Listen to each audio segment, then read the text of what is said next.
The burial data spreadsheet has 4 fields in which you can enter dates, a related age at death field, and as always, possibly the comments column.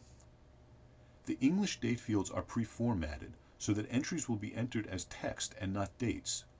English dates should be entered with a 2-digit date, even if it's a single-digit date, a dash, 3-letter abbreviation for the month, another dash, and then the 4-digit year.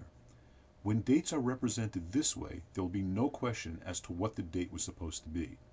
Please do not change the formatting for these fields. If you start to change formatting, even fields that look like text may not be and will cause output errors. For example, if we look at the date of death on line 5,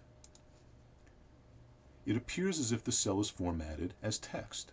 But if we click on the cell, you can see that the date was entered as a date. Was this date supposed to be April 3rd or March 4th? We can't tell for sure, and that's why we don't want any cells entered as dates with slashes in the date columns. As we look at line 7, we can see that here's a date that has a single-digit date, and that we've added the 0 placeholder to make it a 2-digit date. For the date of birth, we have only an English column. If you have a Hebrew date of birth, please enter that in the comments field.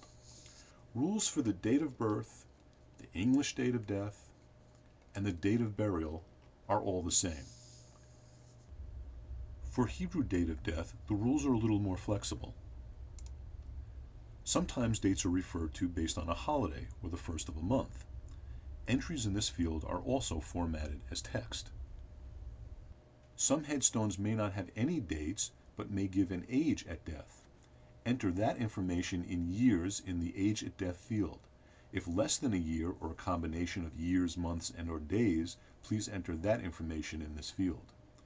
You may also encounter children's sections that include infants or stillborn markers.